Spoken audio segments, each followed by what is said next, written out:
Hey Dan, I've heard so much commentary about the deep balls that Jaron threw the other day, just the professional like trajectory of the throws, the way he laid them in there so perfectly.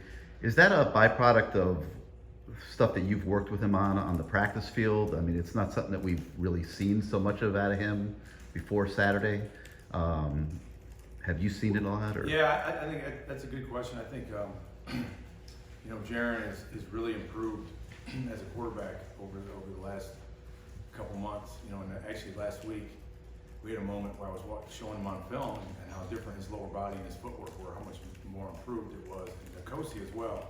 Last week we had some moments in the meeting room where I was like, all these footwork drills, all this work we're doing every day is slowly but surely starting to become part of your DNA, and you're turning into a quarterback from your waist down and the lower body part of it, and that's really where you can really make a difference in your accuracy and your timing on throws. And I think what you've seen is Jaron is a guy that's just now continually taking reps, getting better, getting more comfortable with the offense, getting more comfortable understanding where his eyes need to go so he can make quicker decisions, but then also his feet are allowing him to make throws. And again, that's a lot of the work that Jaron has done, and Kosi, both of those guys, I've seen a lot of real improvement on that.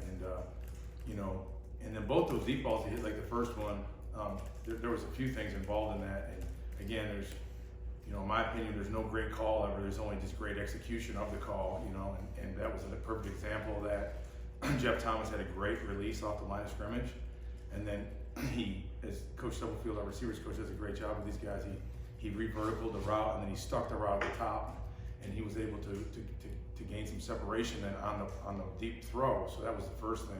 Second thing was there was outstanding protection, and Jaron did a great job when he got to the top of his drop of being able to push back forward in the pocket and allow DJ Scape to take the end up the field.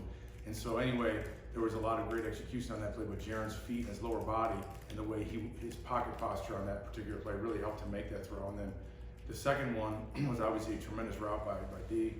Again, great protection with the play action fake, but again, the anticipation Jaron threw with. He threw the ball, if you stop the tape, the middle field safety's about even with the post, and by the time he catches it, it's 15 yards behind him. Just the anticipation, and that's really something that's really hard to teach guys. A lot of guys either have that ability to do that or they don't. And so we were very happy to see Jaron, which we've seen him do that in practice before, the anticipation of the throw. But again, as you mentioned, the trajectory of the throw, that's, I think, just a byproduct also of him learning how to become a passer every day more. And again, I've talked in here about being a thrower and being a passer. And throwers just throw the ball, one trajectory, one speed. Jaron, again, in that game, he showed the ability to change the ballistics of his throws, arm angles, getting it up and down over blitzers on short throws. But a lot of the things that you look for in a quarterback, he did, and is improving on. And then I know this is a long answer, but the other thing is he was not perfect either. He missed some things. Again, he's a freshman and he hasn't played in a while. Sometimes I think he's a little casual coming out of the huddle and not aware of the play clock. There's things that we will obviously he can continue to improve on. But the real positive of it all is that we see a guy who's improving from day to day, week to week. And then also I'm going to throw Kosi in there as well, which is the guy that played hurt. But even last week, there's things that he's doing with his footwork, his feet, the way he's throwing, that just from a coaching standpoint, it makes me very excited. And I told those guys that you can see the development of these guys continue to increase. And obviously, Coach gave me a joke this morning on the radio that Jaron had enough time to eat a sandwich before throwing that deep post to Jeff. The offensive line is obviously so important to all this. In particular, who have you seen sort of make the biggest strides here maybe over the last couple of weeks? Because the old pit, 2 sacks. I think he might have been pressured 3 times this week. Jaron, just what are you seeing that's making a big difference? Well, I think there's been improvement in all of them, to be honest with you, and I think again that's a real credit to Butch Berry. I keep saying that, but this guy is outstanding coach.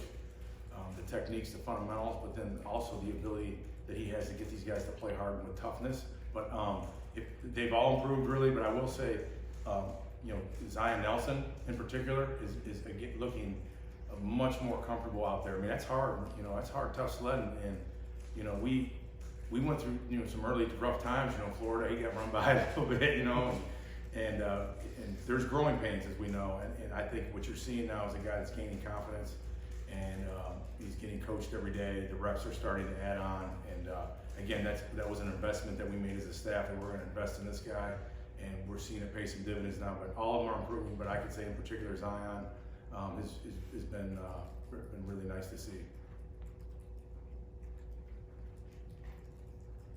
Hi Dan, what made you and Taylor want to get Jeremiah Payton in the game a little bit, and just the growth from Wiggins and Pope from your arrival to now, how enormous has it been? Yeah, Jeremiah's just been doing a really good job the last month or so when he's gone to the scout team.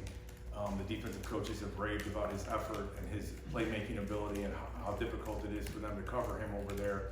And so we, again, got him up on our field much more to get reps, and he's done the same thing. And we think that, again, he's got a very bright future. We think he's going to be able to help us this year, and we're just trying to get him in the game and get him some opportunities. And then, yeah, Mark and Dia both have improved significantly.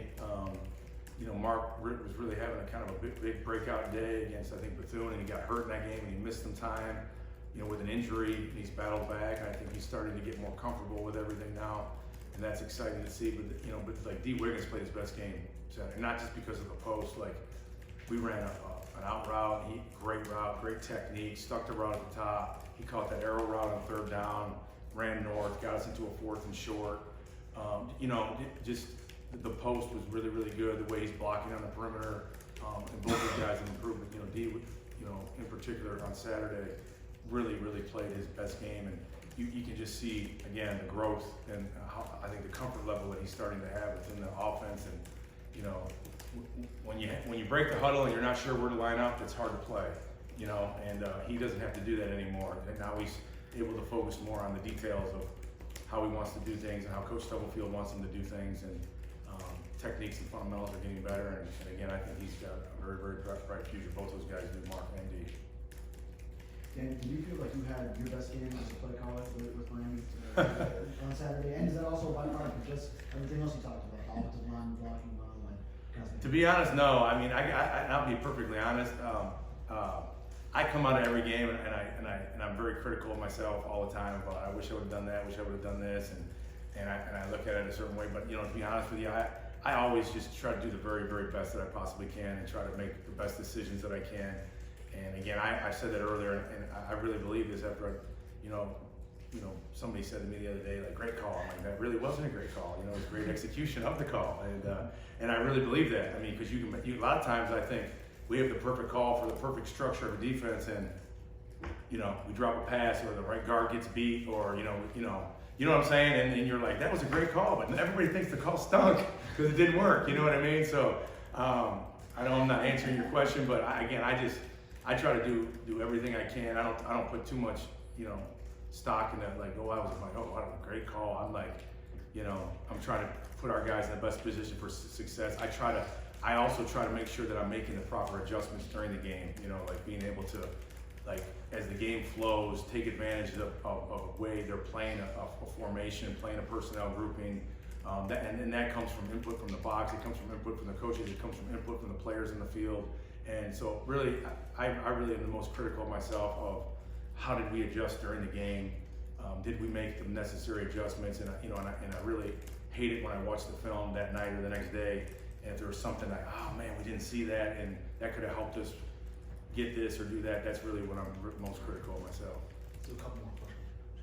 I know we talked so much about DJ and when he does catching the ball and running, but it feels like maybe the underappreciated part is his blitz pickup and just the job he's been doing back there with the free rushes all season. Is that a part of this game you think maybe needs to be talked about more? Yeah, DJ's done, and Cam both, the running backs have really bought into the protection side of it. They're both tough and they're both smart, and so they've done a really good job. And having DJ back was great. He just brings an energy to the game, to our team, to our offense, to really the entire team.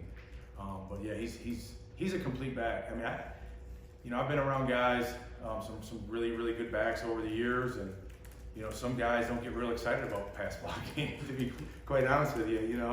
And DJ, those guys and Cam they both are, I think, very willing blockers. And I think they're both very unselfish, and I think they know and understand that they'll have an opportunity to get their touches. But DJ, those guys are good, and I think DJ, you know, is an outstanding pass receiver as well.